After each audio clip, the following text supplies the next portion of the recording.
अस्सलाम वालेकुम। ये ट्रेडिंग व्यू ऐप जो है ये बहुत अहम होती है ट्रेडिंग के लिए। तो मैंने सोचा आज एक वीडियो बनाई जाए ट्रेडिंग व्यू ऐप के ऊपर। इसके ऊपर आपको मैं समझाऊंगा कि ट्रेडिंग व्यू को इंस्टॉल कैसे करते हैं, ट्रेडिंग व्यू को यूज़ कैसे करते हैं। ठीक है, तो सबसे पहले आपने प्ले स्टोर में जाना है, प्ले स्टोर में ट्रेडिंग व्यू लिखना है। ठीक है, और फिर यहाँ पे आपने इंस्टॉल करना है इसको। जैसे इंस्टॉल हो जाए तो इंस्टॉल करने के बाद आपने इसको मैं ओपन करूँगा। जैसे ही ओपन करूँगा तो कुछ इस तरह से इंटरफेस नज़र आएगा इसका। जैसे ये ओपन हो जाती है तो सबसे पहले आपके पास ये गूगल का बताएगा कि आप अपना जीमेल जो है, आपकी मोबाइल में जो भी जीमेल्स लगे हुए हैं उनमें से किसी एक जीमेल को आपने इसमें इंटर करना है, अकाउंट बनाना है। तो कंटिन्यू विथ गूगल करेंगे। कंटिन्यू विथ गूगल जैसे ही आप करेंगे तो आपके सामने आपके जो है जीमेल आईडीज़ आ जाएंगे। सही है, तो मैं इसके ऊपर जो है ये वाली नई कोई आईडी लगाता हूँ ताकि आपको सही से समझा सकूँ। तो कंटिन्यू करूँगा। जैसे ही मैं कंटिन्यू करूँगा तो यहाँ पे कुछ इस तरह से इंटरफेस आ जाएगा ट्रेडिंग व्यू का। ठीक है, यहाँ से कुछ इस तरह से इसका इंटरफेस आ जाएगा ट्रेडिंग व्यू का। तो आपने इसके अंदर क्या क्या चेंजेस करने हैं और चार्ट किस तरह से लेआउट सेटअप करना है वो इसके अंदर आपको मैं बताता हूँ। एक बार ये ओपन हो जाए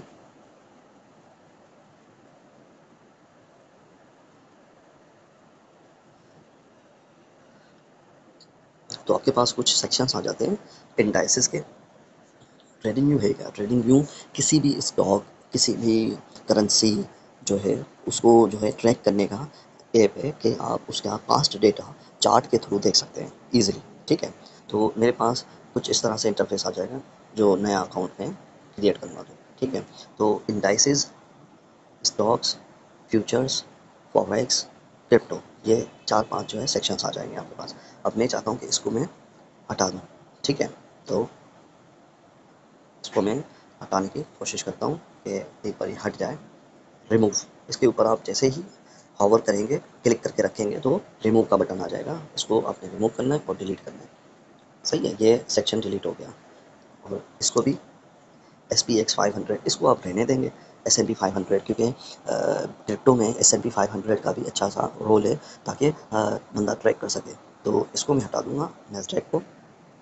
जैसे ही आप होवर करेंगे तो रिमूव का ऑप्शन आ जाएगा। इसको भी मैं रिमूव कर दूंगा।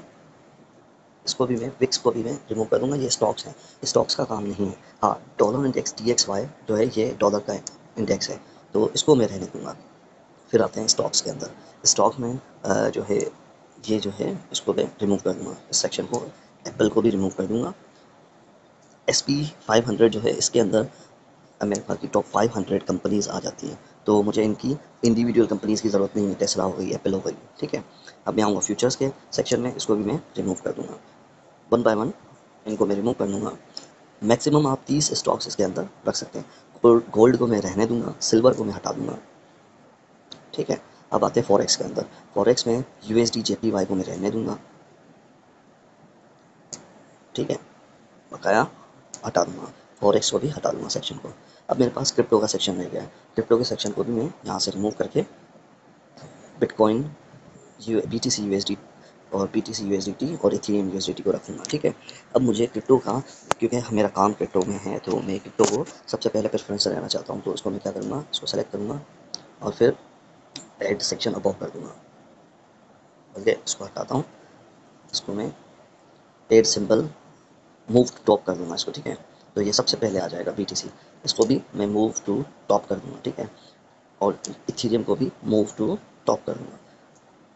सही है, मेरे पास BTC को पहले मैं मूव टू टॉप करता हूँ ताकि BTC मेरे पास मूव टू टॉप। सही, तो मेरे पास सबसे पहले बिटकॉइन आ गया, फिर BTC USD आ गया। ये दोनों एक ही हैं, बस ट्रैक करने के लिए आसानी है। अगर आप मूव करना चाहते हैं तो आप एक हटा दें इसमें से। ठीक है, इथेरियम USD हो गया मेरे पास। अब मैं चाहता हूँ कुछ कॉइन्स को ऐड करूँ। ऐड सिंबल को क्लिक करूँगा मैं और यहाँ पे लिखूँगा कि भाई BNB USDT बाइनेंस का, ये जो है ये BNB USDT का टिकर है और ये बाइनेंस एक्सचेंज का टिकर है। मतलब ये बाइनेंस एक्सचेंज के ऊपर जो BNB USDT ट्रेड हो रहा है उसका चार्ट होगा इसके अंदर। ठीक है, तो उसको मैं प्लस के ऊपर दबा दूंगा कि ये मेरी वॉच लिस्ट में आ गया। सही है, फिर मैं सोल को करूँगा, सोल USDT को प्लस कर दूंगा इसको मैं। ठीक है, और फिर मैं करूँगा BTC नहीं, बल्कि फिर मैं ये करूँगा, हाँ सही है, BTC डोमिनेंस ये भी अहम चीज़ होती है क्रिप्टो के अंदर, तो इसको मैं प्लस कर दूँगा। फिर अब आप इस तरह से इसके अंदर जितने टिकर चाहें ऐड कर सकते हैं। मिनिमम आपके 30 टिकर आ जाएंगे वॉच लिस्ट में। ये देखें, अगर आपने ऐड करना है तो आप ऐड टू लिस्ट के ऊपर क्लिक करेंगे या ऐड सिंबल के ऊपर क्लिक करेंगे। ओके, अब ये हो गया इसका सीन, ठीक है। अब यहाँ पे ये क्या है, इसको छोड़ देते हैं, ठीक है। अब ये क्या है, इसके ऊपर जो है लिस्ट है, रेड लिस्ट, वॉच लिस्ट, ये आपकी वॉच लिस्ट है। आप बहुत सारी वॉच लिस्ट भी बना सकते हैं, ठीक है। इसको छोड़ देते हैं। अब आते हैं चार्ट के ऊपर। यहाँ पे एप्पल का चार्ट खुला हुआ है, तो मैं क्या करूँगा, मुझे जो है BTC का चार्ट करना है, तो इसके ऊपर मैं क्लिक करूँगा और बिटकॉइन का यहाँ पे चार्ट खुल जाएगा लाइन के थ्रू। ये है लाइन और ये 1 डे टाइम फ्रेम है, सही है। तो ये टाइम फ्रेम बहुत अहम होता है, ठीक है। तो मैं चाहूँ तो उसको इस तरह से करके इथीरियम का भी खोल सकता हूँ, S&P 500 का भी खोल सकता हूँ, ठीक है। अब मैं क्या करूँगा कि भाई मैं चार्ट देखना है मुझे, लेकिन मैं पहले थोड़ा सा डेटा देखना चाहता हूँ। तो नीचे आऊँगा तो यहाँ पे कुछ डेटा मिलेगा कि टेक्निकल्स क्या बता रहे हैं 1 डे टाइम फ्रेम के, और वॉल्यूम कितना आया है 24 घंटे का। एक सेकंड, वॉल्यूम कितना आया है, ओपन कितनी हुई है प्रीवियस और क्लोजिंग कितनी हुई है, रेंज क्या है पूरे दिन की 24 घंटे की, तो ये रेंज है बिटकॉइन में, ठीक है। अब मैं चाहता हूँ उसका चार्ट देखूँ, तो ट्रेड के अंदर जाऊँगा मैं। तो यहाँ पे ये कुछ जो है ब्रोकर्स का नाम आ गया है कि आप पेपर ट्रेडिंग कर सकते हैं इसके ऊपर। पेपर ट्रेडिंग ट्रेडिंग के ऊपर ज़रूरी नहीं है आप जो है चार्ट्स को देखें बस। तो इसको मैं क्लिक करके क्लोज कर दूँगा, तो मेरे पास यहाँ पे ये खुल गया, ठीक है। अब इसको गॉट इट करूँगा और फिर ये जो पट्टी है, ये वाली लाइन, ये प्राइस का बताती है कि कहाँ से लेके कहाँ तक आप इसको लेके जा सकते हैं, प्राइस को स्क्वीज़ कर सकते हैं या एक्सपेंड कर सकते हैं, ठीक है। और दूसरा ये ये है खाली चार्ट, ठीक है। खाली चार्ट मतलब इसके अंदर ना कोई इंडिकेटर्स हैं और ना कोई कुछ लगा हुआ है, ये डिफ़ॉल्ट बाय डिफ़ॉल्ट ये मिलता है आपको। नीचे क्या है, नीचे है वॉल्यूम का बार। ये चार्ट के साथ बाय डिफ़ॉल्ट आपको वॉल्यूम का बार भी मिलता है कि आप जो है चार्ट को देखते हुए वॉल्यूम भी चेक करते हैं। वॉल्यूम एज अ फ्यूल का काम करता है, ठीक है। वॉल्यूम का काम क्या है, फ्यूल, एज अ फ्यूल का काम करता है कि अगर कोई स्टॉक ऊपर जा रहा है या क्रिप्टो या कोई कॉइन ऊपर जा रहा है, तो उसके नीचे जो वॉल्यूम की बार्स हैं वो कितनी बन रही हैं, ऊपर बन रही हैं या वॉल्यूम कम हो रहा है।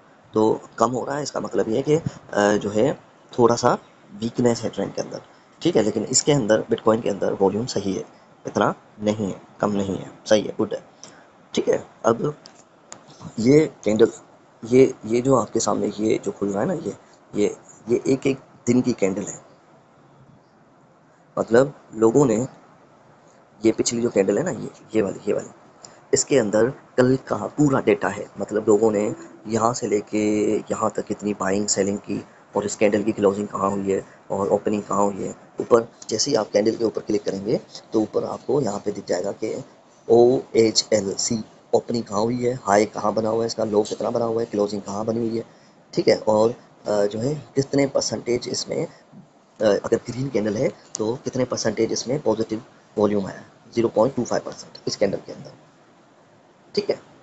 अगर इस कैंडल का मैं देखूँ तो इस कैंडल के ऊपर क्लिक करूँगा तो ऊपर नज़र आ जाएगा कि ओपनिंग कहाँ हुई है, हाई कहाँ हुई है, सब कुछ यहाँ पे दिख जाएगा। ये हर एक दिन की कैंडल है। अब ये दिन कैसे पता चलेंगे कि यार ये दिन की कैंडल है या वीक की कैंडल है, वो है यहाँ पर, यहाँ ये जो है ना, यहाँ पे इंटरवल के ऊपर आप क्लिक करेंगे तो आपके पास यहाँ डेट रेंज आ जाएगी कि दिन, 5 दिन, 1 मंथ, 3 मंथ, 6 मंथ, YTD, मतलब 1 साल, 1 ईयर, या टोटल आप देखना चाहते हैं ऑल, सही है। और नीचे टाइम फ्रेम सेलेक्ट किए हुए हैं, जैसे ये मिनट्स हैं, ये सेकंड्स हैं, ये आवर्स हैं। ये सेकंड्स की कैंडल्स दिखाएगा, ये मिनट्स की कैंडल्स दिखाएगा, ये आवर्स की कैंडल्स दिखाएगा, ये डेज़ की कैंडल्स। यूजुअली लोग डेज़ की कैंडल्स देखते हैं और आवर्स की कैंडल्स देखते हैं, तो मैं इसके ऊपर 4 आवर के ऊपर क्लिक करूँगा। जैसे ही मैं क्लिक करूँगा तो हर एक कैंडल 4-4 घंटे की बन के मेरे सामने आ जाएगी कि पिछले 4 घंटों में क्या प्राइस एक्शन बना है, कि पिछले 4 घंटे में क्या बाइंग और सेलिंग हुई है। अगर ग्रीन कैंडल है तो इसमें बाइंग हुई है, अगर रेड कैंडल है तो इसमें सेलिंग हुई है, सही है। और रेड का मतलब सेल, ग्रीन का मतलब बाय। मतलब रेड का मतलब सेलर्स हैवी हो गए और कैंडल को रेड क्लोज किया है, और ग्रीन का मतलब बायर्स हैवी हो गए और कैंडल को जो है पॉजिटिव क्लोज किया है। ठीक है। लेकिन इसके अंदर भी सेलर्स होते हैं, ग्रीन वाले में भी, ये आपने याद रखना है। ठीक है, ये हो गया। अब मैं चाहता हूँ इसके अंदर इंडिकेटर सेट करूँ। सही है। तो नीचे वाला जो सेक्शन है ये वाला, इसका मैं आपको बता दूं कि आपने यहाँ से कोई भी इस तरह से आप चेक करेंगे तो स्टॉक आप सेलेक्ट कर सकते हैं जो आपकी वॉच लिस्ट में है। ओके, अगर मैं बिटकॉइन का देख लूँ तो यहाँ पे आ जाएगा, और इसको मैं अगर चार्ट को स्क्वीज़ करना चाहूँ तो ये स्क्वीज़ हो जाएगा, पूरा पिक्चर दिखाएगा मुझे। मुझे पूरी पिक्चर देखनी हो तो पूरी पिक्चर दिखेगी कि ये प्राइस जो है यहाँ से 76,000, ये आप देख रहे हैं ना, 76,000 से कहाँ तक ऊपर निकली है, ये ऊपर गई है। अब मुझे सपोर्ट एरियाज फाइंड आउट करने हैं, जाहिर सी बात है, और मुझे आरएसआई का देखना है या मूविंग एवरेजेस का देखना है, तो मैं क्या करूँगा, मैं इंडिकेटर सेट करूँगा। कैसे, इसको मैं रहने देता हूँ और फिर मैं इस सेक्शन में आऊँगा। इसमें क्या है, इसमें इंडिकेटर्स दिखाता है कि आपके पास इंडिकेटर्स अभी कितने हैं। तो इसको मैं ओपन करूँगा तो यहाँ पे दिखा रहा है कि आपके पास वॉल्यूम का इंडिकेटर है, ये वाला। ठीक है, सिर्फ वॉल्यूम। तो मैं क्या करूँगा, मैं जाऊँगा मेन्यू में, मेन्यू में जाके यहीं कहीं ऑप्शन होता है इंडिकेटर्स का ऐड करने का ना, यहाँ पे नहीं है, तो यहाँ के ऊपर क्लिक करूँगा तो एनालिसिस हब में मुझे ऑप्शन आ जाएगा। कौन सा ऑप्शन आ जाएगा, इंडिकेटर्स का। ये टूल्स लिखे होंगे ना, तो टूल्स में आप जो है इंडिकेटर सेलेक्ट कर सकते हैं। कंपेयर को रहने दीजिए, ठीक है, कंपेयर को रहने दीजिए, अलर्ट्स को रहने दीजिए, टेम्पलेट्स को रहने दीजिए, चार्ट टाइप आप कोई भी सेलेक्ट कर सकते हैं, जैसे लाइन का चार्ट हो या कोई भी चार्ट हो। ठीक है, ऑब्जेक्टरी, इसको भी छोड़ दें। अब इंडिकेटर्स के ऊपर मैं क्लिक करूँगा, मुझे इंडिकेटर सेट करने हैं, तो यहाँ पे बताएगा कि भाई टेक्निकल्स, फाइनेंशियल्स, कम्युनिटी, ये कौन से इंडिकेटर्स आपने ऐड करने हैं। तो मैं टेक्निकल्स के ऊपर क्लिक करूँगा और यहाँ पे लिखूँगा कि RSI, रिलेटिव स्ट्रेंथ इंडेक्स, ये सबसे ज़्यादा इंडिकेटर यूज़ होने वाला इंडिकेटर है। ठीक है, तो इसके ऊपर मैं स्टार साइन लगाऊंगा ताकि ये फेवरेट में आ जाए मेरे। ओके, और फिर इसको मैं क्लिक करूँगा। अभी नीचे आ रहा है रिलेटिव स्ट्रेंथ इंडेक्स ऐड हो गया है, ये आप देख सकते हैं। ये जो है ये एक तरह का ऑसिलेटर है, प्राइस की मूवमेंट बताता है, प्राइस कैसे मूव हो रहा है उस तरह से ये ऊपर नीचे होता रहता है प्राइस के हिसाब से। ठीक है, और ये बायर्स और सेलर का बताता है कि किसी स्टॉक में या किसी क्रिप्टो में जो है अब बाइंग ज़्यादा आएगी या सेलिंग ज़्यादा आएगी। सही है, ये इंडिकेशन देता है, ये लैगिंग इंडिकेटर है, लेकिन इससे एक अंदाज़ा होता है ट्रेड वगैरह लेने में और बाइंग वगैरह करने में। ये बड़े टाइम फ्रेम पे बहुत अच्छा वर्क करता है, weekly, one day time frame पे। ठीक है, ओके। अब आते हैं दूसरा इंडिकेटर, मुझे मूविंग एवरेजेस ऐड करने हैं, तो मैं वापस जाऊंगा, इंडिकेटर्स के ऊपर क्लिक करूंगा और मूविंग एवरेजेस को सेलेक्ट करूंगा। मूविंग मूविंग एवरेजेस के भी दो जो है किस्म होते हैं, तो मैं मूविंग एवरेजेस एक्सपोनेंशियल यूज़ करूँगा क्योंकि क्रिप्टो में मूवमेंट बहुत फास्ट होती है, तो एक्सपोनेंशियल मूविंग एवरेजेस काम आते हैं। ठीक है, तो इसको मैं ओके करूँगा, ये ऐड हो जाएगा मेरे पास। ये रहा, एक मूविंग एवरेज ऐड हो गया इसके अंदर। ठीक है, अब मैं इसको ओपन करूँगा और इसको मैं ये में लिखा हुआ है जहाँ पे ये है मूविंग एवरेज जो मैंने ऐड किया है, इसकी मैं सेटिंग में जाऊँगा। किसी भी इंडिकेटर को अगर आपको सेटिंग्स चेंज करनी हो किसी भी इंडिकेटर की, तो आपने क्लिक करना है और सेटिंग में जाना है और सेटिंग चेंज करनी है। RSI की सेटिंग यहाँ पे चेंज होगी, RSI की सेटिंग यहाँ पे चेंज होगी। RSI लिखा हुआ है 14, इसको मैं क्लिक करूँगा तो यहाँ पे सेटिंग आ जाएगी। तो यहाँ पे इंडिकेटर की सेटिंग क्या होती है, किस तरह से RSI जो है इसका जो है बाय डिफ़ॉल्ट सेटिंग जो होती है ना, वही आप रखें, कोई इशू नहीं है। ठीक है, ये बेस्ट है। दूसरा, EMA की सेटिंग जो है, सेटिंग में जाना है और यहाँ पे EMA 50 लगा देना है, और फिर इसको स्टाइल में जाके कलर आप दे सकते हैं कि भाई मैं इसको येलो का कलर देना चाहता हूँ और इसकी जो बार है थोड़ी थोड़ी मोटी होनी चाहिए। ओके किया तो यहाँ पे विजिबल हो गया, यहाँ पे ये है 50 EMA। ठीक है, ये है 50 moving averages, 50 moving average. Alright, तो यहाँ पे मेरे पास 50 मूविंग एवरेज क्यों मैंने सेलेक्ट किया है, क्योंकि 50 मूविंग एवरेज जो है EMA ये बताता है कि प्राइस का ट्रेंड क्या चल रहा है। सही है, एक होता है अप ट्रेंड, दूसरा होता है डाउन ट्रेंड, तीसरा होता है साइडवेज। तीन तरह के जो है ट्रेंड्स होते हैं किसी भी चार्ट के अंदर। ठीक है, तो आपने वो फाइंड आउट करना होता है, तो EMAs काम आते हैं उसके लिए, ट्रेंड वगैरह को देखने के लिए, सपोर्ट रेजिस्टेंस को फाइंड आउट करने के लिए। ठीक है, तो आपने इंडिकेटर कैसे यूज़ करना है, कैसे ऐड करना है, वो मैंने इसमें कवर कर दिया। इसके अलावा आप चाहते हैं यार मैं इसके ऊपर ट्रेंड लाइन लगाऊँ, तो कैसे लगाऊंगा, मैं इसके ऊपर क्लिक करूँगा, ये जो है ना, ये मैंने क्लिक किया और यहाँ पे मुझे कुछ ड्राइंग्स का बताता है कि आप ड्राइंग कर सकते हैं कौन कौन से। मेजरमेंट की पट्टी लगा सकते हैं। मेजरमेंट की पट्टी क्या है, इसके ऊपर मैं क्लिक करूँगा तो इसको मैं, ये जो है ना, ये आप देख सकते हैं, ये ब्लू वाला कर्सर आप जहाँ पे भी रखेंगे वहाँ से ये मेजरमेंट करेगा। मतलब यहाँ पे मैंने रखा है, ओके किया और फिर इसको मैं खींच के लेके गया और फिर यहाँ पे मैंने ओके किया इसको, ठीक है। तो ये बताता है कि भाई 13% का पंप आ चुका है। ये गायब भी हो जाता है कभी कभार जल्दी में, ठीक है। तो दोबारा से ट्राई करेंगे इसके ऊपर। कैसे, यहाँ से मैंने खींचा और फिर यहाँ से लेके यहाँ तक। अब ये डेटा बताता है मेजरमेंट का कि 12% जो है BTC ने पंप लिया है 12 दिन के अंदर। वॉल्यूम इतना आया हुआ है बिटकॉइन के अंदर, ठीक है। ओके, ये हो गया। अब आते हैं दूसरे ड्राइंग की तरफ। दूसरी कौन सी, इरेज़र को छोड़ना ज़रूरी नहीं है, इरेज़र मिटाने के लिए ड्राइंग लगा दो। अब थोड़ा सा नीचे आएंगे तो यहाँ पे ट्रेंड लाइंस का आ गया। अब इसको मैं बंद करूँ, ट्रेंड लाइंस को, इसको भी बंद करूँ, इसको भी वन बाय वन आपको दिखा देता हूँ कि इसमें क्या क्या चीज़ें हैं। अब ये देखें, इसके अंदर हर एक सेक्शन में ट्रेंड लाइंस, एक सेक्शन में ट्रेंड लाइंस है, दूसरे सेक्शन में फिबोनाची है, तीसरे सेक्शन में पैटर्न्स हैं। अच्छा, मैंने अपने चैनल के ऊपर जो है लिंक शेयर किया हुआ है हमारे फ्री सिग्नल ग्रुप का, वो आपने लाजमी जो है इन होना है। उसके अंदर डेली बेसिस पे सिग्नल्स भी आते हैं और अगर हम हमारा प्रीमियम ज्वाइन करना चाहते हैं तो प्रीमियम में डेली के 3 से 4-5 सिग्नल्स आते रहते हैं। और इसके अलावा हम ट्रेडिंग करना सिखा रहे हैं, सिग्नल बनाना सिखा रहे हैं, सिग्नल कैसे बनता है, प्रॉफिट कैसे बनता है, प्रॉपर गाइडेंस के साथ। तो आप ज्वाइन कर सकते हैं, वो भी लिंक डिस्क्रिप्शन में आपको मैं दे देता हूँ, ठीक है। अच्छा जी, फोरकास्टिंग मेजरमेंट ये है, जियोमेट्रिक शेप्स ये, इनोवेशन विजुअल्स। अब यूजुअली मैं क्या यूज़ करता हूँ, ट्रेंड लाइंस को ज़्यादा यूज़ करता हूँ। ट्रेंड लाइंस कौन कौन सी, हॉरिजॉन्टल रे, हॉरिजॉन्टल लाइन, ट्रेंड लाइन, ठीक है। अब इनको मैं फेवरेट भी कर सकता हूँ, इसके ऊपर मैं क्लिक करूँगा तो ये फेवरेट में आ जाएंगे मेरे, ठीक है। इसको क्लिक किया तो फेवरेट में आ गए और इसको भी मैंने क्लिक किया तो ये फेवरेट में आ गए, ओके। अब मैंने ये 3 ट्रेंड लाइंस फेवरेट में कर दी। अब मैं और भी फेवरेट में करना चाहता हूँ कुछ पैटर्न्स देखूँ, नहीं ये मुझे नहीं चाहिए। फिबोनाची रिट्रेसमेंट ये भी बहुत अहम चीज़ है, तो इसको मैं फेवरेट में कर दूँगा, ठीक है। पैटर्न्स जोड़ दें, फोरकास्टिंग मेजरमेंट, हाँ ये बहुत अहम है। इसके ऊपर लॉन्ग पोजीशन और शॉर्ट पोजीशन किसी स्टॉक के ऊपर या क्रिप्टो के ऊपर लगानी है तो यहाँ पे आप कर सकते हैं, ठीक है।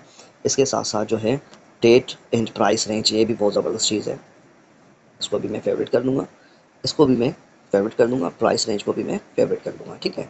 इसको मैं क्लोज़ करता हूँ। अब आते हैं जियोमेट्रिक शेप्स में ब्रश आ गया, ये बहुत ज़रूरी होता है समझाने के लिए या ड्रॉ करने के लिए। और एरो की ज़रूरत कम पड़ती है, रेक्टेंगल बहुत ज़रूरी है, ये रेंज के ऊपर काम करता है, ठीक है। और क्या है बस, इसके अलावा इनोवेशन में जाएंगे, एनोटेशन में तो टेक्स्ट भी ज़रूरी होता है कि कभी कभार आपने एनालिसिस किया और वहाँ पे चार्ट पे टेक्स्ट लिख दिया, ठीक है। और फिर विजुअल्स में मैं जाऊँगा तो विजुअल्स में इमोजी वगैरह, आइकन वगैरह लगा सकता हूँ मैं, ओके। अब मेरे पास फेवरेट में बहुत सारी चीज़ें आ गई मेरे फेवरेट्स में। अब मैं क्या करूँगा, ट्रेंड लाइन लगाऊँगा। ट्रेंड लाइन के ऊपर क्लिक किया मैंने तो यहाँ पे एक तरह का पूरा पैनल खुल जाएगा मेरे पास, जो मैं फेवरेट में कर चुका हूँ, जिसको मैं फेवरेट में मेरे सारे टूल्स आ जाएंगे यहाँ पे, जो भी मैंने फेवरेट में सिलेक्शन किए। इसको मैं कहीं पे भी, यहाँ यहाँ पे सॉरी यहाँ पे मैं कहीं पे भी लगा सकता हूँ इसको मैं यहाँ पे इसको, या यहाँ पे मैं इसको साइड में लगा देता हूँ, ठीक है। अब मैं मेरे जितने भी फेवरेट जो चीज़ें हैं वो मैंने यहाँ पे रख दी है मेरे पास, कि मुझे आसानी हो जाए। तो इसको मैं ट्रेन लाइन को लगाऊंगा, मैंने ट्रेन लाइन को क्लिक किया हुआ है, जैसे ये यहाँ इसको मैंने क्लिक किया हुआ है और ये ब्लू वाली जो कर्सर है इसको मैं जहाँ पे भी रखूँ, मिसाल के तौर पे यहाँ पे रखना चाहता हूँ, ओके किया मैंने और फिर इसको मैं खींच के लेके जाऊँगा, ठीक है। ऐसे ये हो गई मेरी एक ट्रेंड लाइन, सही है। अगर मैंने अगेन हॉरिजॉन्टल लाइन लगानी है तो हॉरिजॉन्टल लाइन के ऊपर क्लिक करके यहाँ तक इसको लेके आऊँगा और फिर ओके करूँगा तो यहाँ पे एक ट्रेंड लाइन खिंच जाएगी। इसको मैं येलो कर देता हूँ, ठीक है। और फिर थोड़ा सा ऊपर आऊँगा तो यहाँ पे आ जाएगी, ओके करूँगा तो मेरे पास एक ट्रेंड लाइन बन गई। और दूसरा मैं चाहता हूँ कि फुल फ्लैग बनाऊँ तो इसको मैं ओके करूँगा और फिर मैं इसको खींच के लेके जाऊँगा यहाँ तक। ठीक है, ये हो गया मेरा बुल फ्लैग। ठीक है, इस तरह से आप ट्रेन लाइन्स वगैरह लगा के इसके ऊपर वर्किंग कर सकते हैं। फेवरेट्स में आप जो है अपने इंडिकेटर्स वगैरह सारी चीज़ें ड्राइंग्स वगैरह रख के, अच्छा, वन बाय वन एक एक चीज़ को कवर करेंगे। फिबोनाची, फिबोनाची को कैसे लगाते हैं, मैं इसके ऊपर ब्लू वाले को ओके करके खींच के फिर ओके करूँगा तो फिबोनाची का आ जाएगा। ये भी एक तरह का टूल होता है। ऑलराइट, ठीक है। अब इसके ऊपर जैसे मैं क्लिक करूँगा तो यहाँ पे इसकी सेटिंग्स आ जाएंगी ऊपर की तरफ। इसको मैं डिलीट कर देता हूँ, हटा देता हूँ।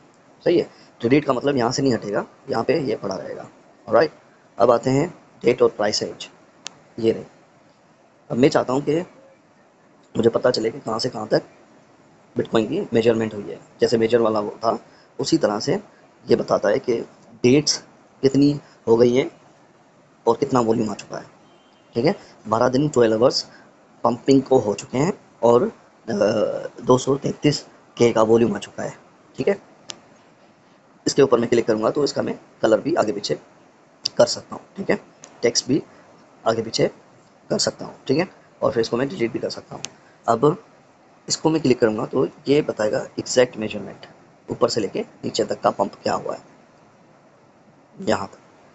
तो 13% का पंप ये बता रहा है और इसका भी मैं कलर वगैरह अगर चाहूँ तो चेंज कर सकता हूँ।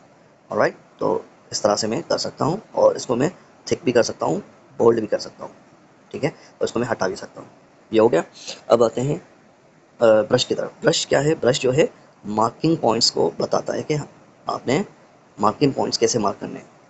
जैसे मुझे ये वाला मार्क करना है, ये वाला मार्क करना है, ये वाला मार्क करना है, ये वाला मार्क करना है, ये वाला मार्क करना है। सही है, यह है ब्रश। और ब्रश का आप जो है चेंज भी कर सकते हैं कलर, और यहाँ पे थिकनेस भी चेंज कर सकते हैं। इसी के ऊपर क्लिक करेंगे मिसाल के तौर पे, अगर हाँ ये ब्रश का जो है बार बार ये लग जाता है, इसका ये मसला होता है, तो आपने ब्रश के ऊपर से वापस क्लिक करना है, ये हट जाएगा। सब, हाँ ये हट गया।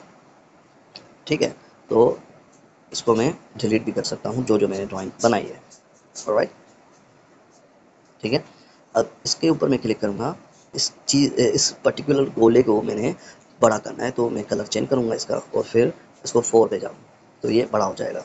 अगर मैं इसको 1 पे करूँ तो ये छोटा हो जाएगा, थिक हो जाएगा। ठीक है, अब आते हैं टेक्स्ट के ऊपर। टेक्स्ट क्या है, टेक्स्ट के ऊपर आप जैसे ही यहाँ पे लेके आके नीचे ओके करेंगे तो यहाँ पे कुछ टेक्स्ट का बोलेगा आपको। आपने पहले कलर को अलग करना है टेक्स्ट का, और फिर आपने यहाँ पे टेक्स्ट का लिखना है कि PTC लॉन्ग। ठीक है, यहाँ पे कोई भी टेक्स्ट लिख सकते हैं आप, और इसका आप टेक्स्ट का जो है साइज़ भी बड़ा कर सकते हैं, छोटा भी कर सकते हैं। ओके, अब इसको डिलीट भी कर सकते हैं। ठीक है, टेक्स्ट हो गया। अब आते हैं, दोबारा मैं टेक्स्ट का कर लेता हूँ कि आपने यहाँ पे टेक्स्ट लिखना है और फिर PTC लॉन्ग ट्रेड ओपन। ठीक है, और फिर इसको आपने बड़ा कर देना है और फिर इसको आपने लिखना है यहाँ। ठीक है, सही है। और इसके ऊपर ये जो 3 डॉट्स है ना, ये इसके ऊपर एडवांस चीज़ें खोल लेता है। एडवांस चीज़ों में आपने खुद एक्सप्लोर करना है इसको। ठीक है, छोड़ दें इसको, जो बेसिक बेसिक चीज़ें हैं वो आपको मैं कवर कर रहा हूँ। ओके, तो ये यहाँ पे मेरा टेक्स्ट भी आ गया। अगर मैं चाहूँ टेक्स्ट को एडिट करूँ तो इसके ऊपर क्लिक करके मैं आगे पीछे एड भी कर सकता हूँ। ठीक है, अब आते हैं ये। अब ये क्या है, ये है क्या कहते हैं, रेंज जो है उसके ऊपर काम करने वाला टूल। इसको यहाँ पे लेके आके ओके किया मैंने और फिर इसको मैं खींचूँगा। ये देखें, मुझे पर्टिकुलर रेंज को सेलेक्ट करना है, उसके पॉइंट्स को सेलेक्ट करना है, तो मैं इसको इसकी मदद से रेंज बनाऊँगा और फिर मैं इसको आगे पीछे ऊपर नीचे दाएँ बाएँ करके मैं एक रेंज बना दूँगा अपने लिए, कि भाई मुझे आसानी हो जाए, बार बार मुझे ट्रेन लाइन्स नहीं लगानी पड़े। सही है, तो मेरे पास एक रेंज आ गई। इसको मैं अगर कलर चेंज करना चाहता हूँ तो कलर चेंज करूँगा, और अगर मैं इसको मोटा करना चाहूँ तो मोटा करूँगा, और इसके अंदर जो है मैं अगर चाहूँ तो इसके अंदर जो है ये भी कर सकता हूँ। कैसे किया, ये जो है इसको मैंने क्लिक किया और यहाँ पे मैंने इसकी बोल्डनेस कम ज़्यादा की। ठीक है, ये ओपेसिटी। ठीक है, ओके, ये हो गया। अब ये सारी चीज़ें आपने फेवरेट्स में लाजमी रखनी है, तभी आपका काम आसान हो जाएगा। सही, अगर नहीं रखते कोई बात नहीं, आपने फिर यहाँ पे जाके ये चीज़ें सेलेक्ट करनी होंगी, यहाँ पे नीचे जाके अलग से सेलेक्ट करनी होंगी अगर आप फेवरेट्स में नहीं रखते हैं तो। ऑलराइट, ठीक है। तो ये हो गया हमारे पास ट्रेडिंग व्यू का सेटअप। सही है। और इसके अलावा अगर कम्युनिटी में जाएंगे तो कम्युनिटी में जो है अलग से लोग जो है अपने हिसाब से चार्ट्स वगैरह शेयर करते रहते हैं इसके अंदर। और अगर एक्सप्लोर में जाएंगे तो एक्सप्लोर में न्यूज़ वगैरह ये वो सारी चीज़ें आती रहती हैं, स्टोरीज आती रहती हैं, लोग पब्लिश करते रहते हैं, ठीक है। ऑलराइट, अगर मेन्यू में जाएंगे तो मेन्यू में आप लॉग आउट कर सकते हैं यहाँ से, ठीक है। तो ये थी ट्रेडिंग व्यू के ऊपर वीडियो। आई थिंक आपको ये बहुत इजी करके मैंने समझाई है और आपको समझ में भी आई होगी। हमारा जो है फ्री सिंगल ग्रुप ज्वाइन करना नहीं भूलिएगा, लिंक डिस्क्रिप्शन में मौजूद है। Thank you.